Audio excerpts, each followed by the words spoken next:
Well, I'm pretty lucky. I've managed to catch a very busy bluesman, or usually very busy bluesman, Dom Turner, co-founder of Backsliders. I think, when did you? Good morning, Dom. First of all, Good morning, Rusty. How are you? I'm All well? good. Yeah, I'm well, thank you. When, and who? Settling into 20. Oh, Go I, yes, 2021. Let's go. It can't be worse than 2020. on. That's right. It's going to be better. Exactly. Dom, when when did you think up Backsliders, and how did they come about? Well, actually, there's a long story and a short one, so I'll go for the short one on this. This is the shortest possible. In 1986, I went to America for most of the year and did a bit of a sabbatical, basically, of travel. And when I came back from that trip, I was my first love's always been rural blues. And when I came back from that, I was really, I had this idea that I wanted to put together something that was rural blues, but could sort of play in almost any format, meaning, could play larger stages. Because what was happening before I left Australia was that I was playing in two groups. One was like an electric style blues band, and the other one was a blues duo. And I always felt that the acoustic blues music was ignored. You'd sit in the corner in a wine bar and people would talk over you. But I thought, no, this should be in front of bigger audiences. So that was the idea. So when I came back, I started rehearsing with the drummer at the time, which is Peter Burgess. So we did a couple of rehearsals, and then the duo that I had was with a harmonica player, Rex Hill.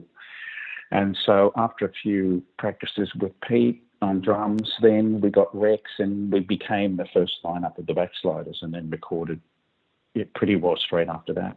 Yeah. So how did the recording come about? Because sometimes getting a deal or getting availability to record is both expensive and not easy.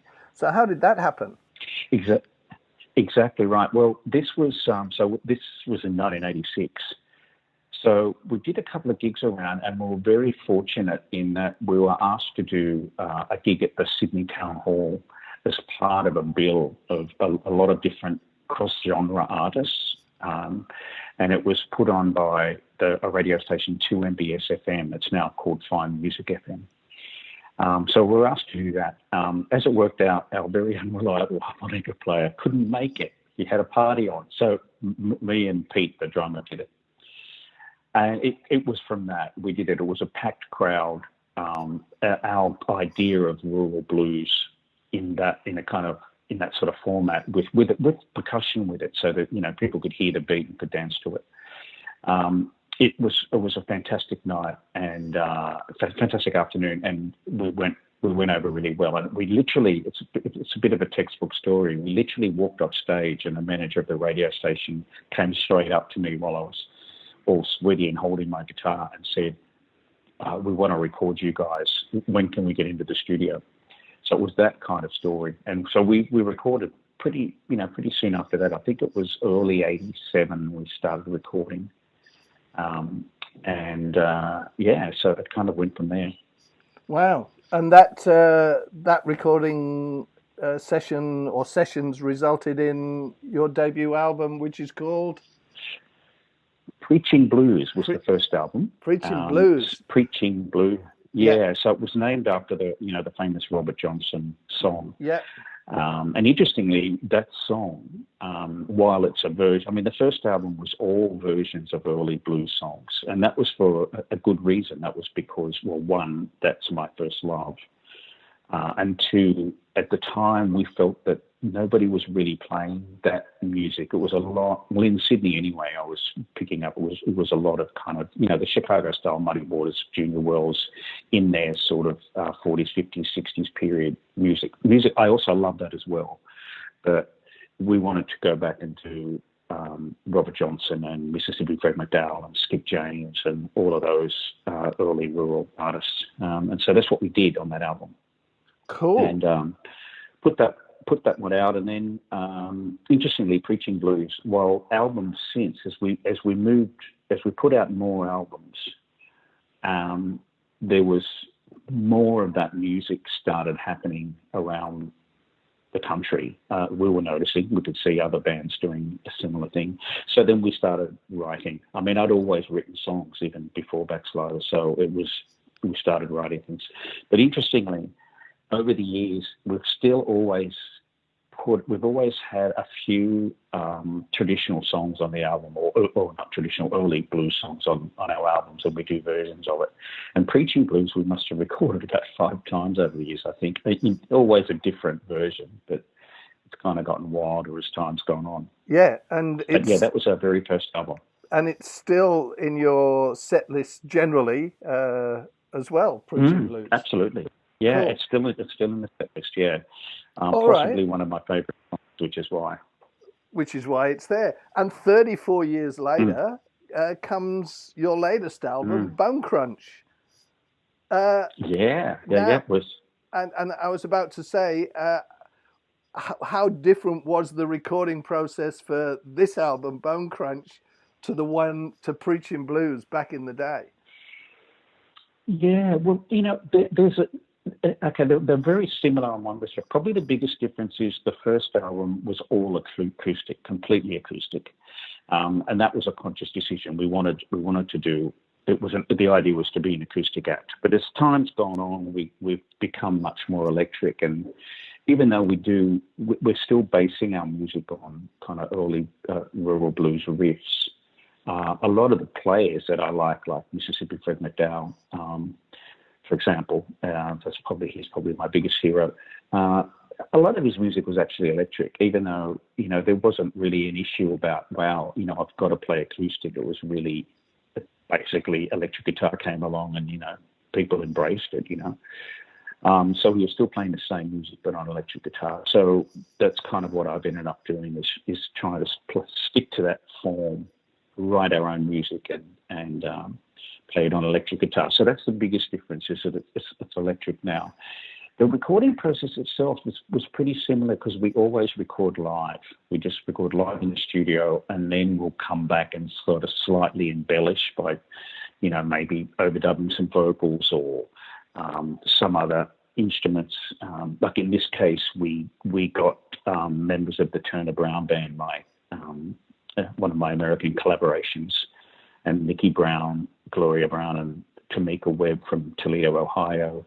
They basically did their vocal bits on a couple of tracks and did it in America and then sent it over, and then we added it in. But the core of the whole album is always live. That's how we operate. Right. So there's a lot of similarities. Yeah.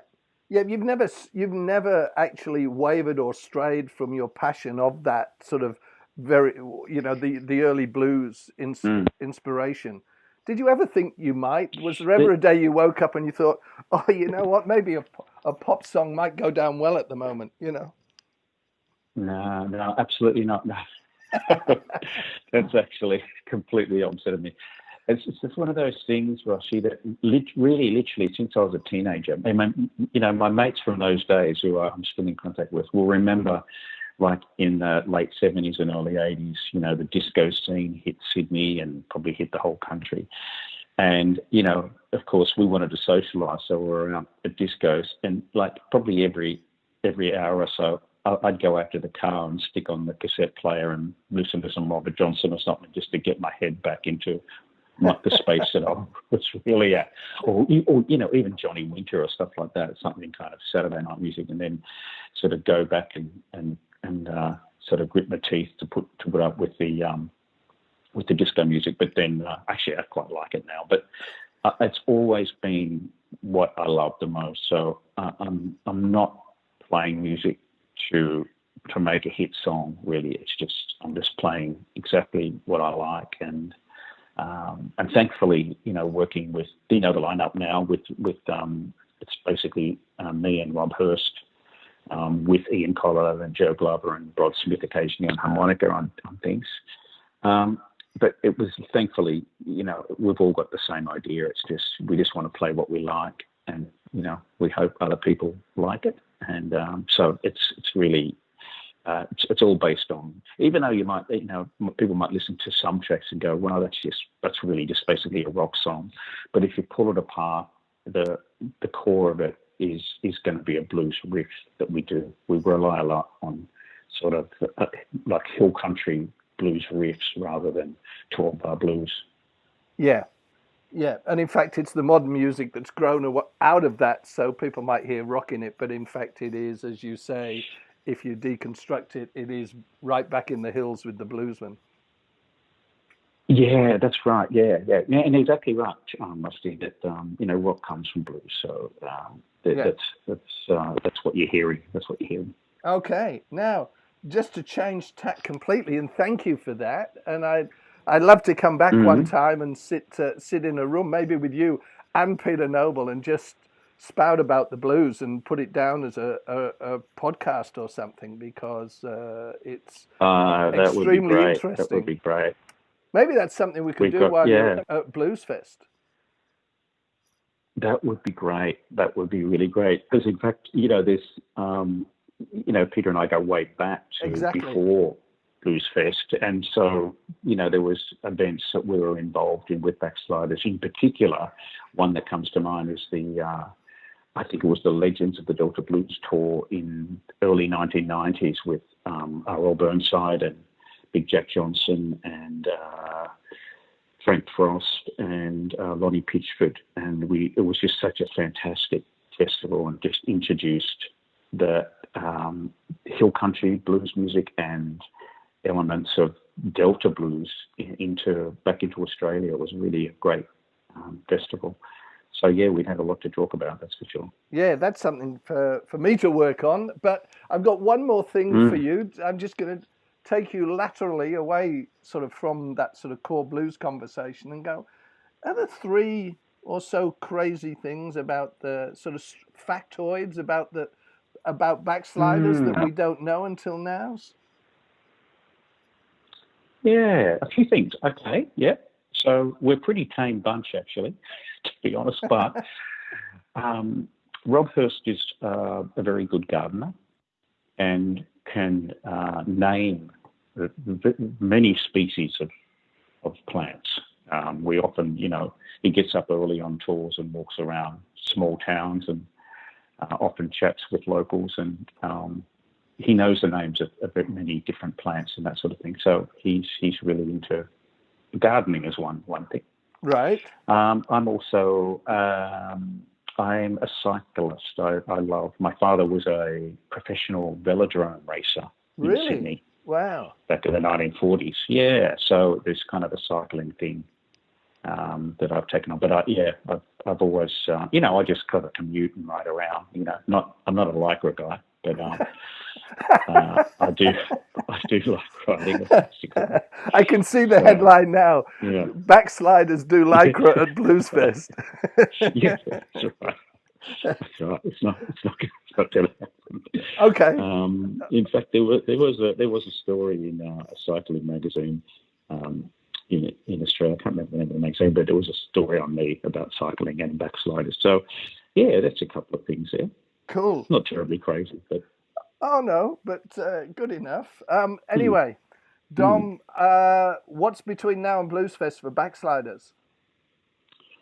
Well, between now and Blues Fest, we did have a Sydney gig that we were going to do. We're a bit restricted to doing Sydney gigs at the moment. We had to postpone that. That was in Newtown at the Vanguard. We've postponed that now till May, so it's going to be after Blues Fest. So really, we do have a gig on the Northern Beaches in Sydney that we often do at Church Point. It's completely sold out now, but that's happening in March. So that'll be the first thing we do before then. Other than that, I think it's just really going to be practicing and, maybe songwriting, but not doing live gigs at the moment. Yeah, we'll be itching to get to Blues Fest. And we can't wait to see you. Dom, thank you so much for your time today. It's been very kind of you. And no worries, Rusty. Thank you very much. Anytime. Thanks, Rusty. See ya. Thanks, Dom. That was great.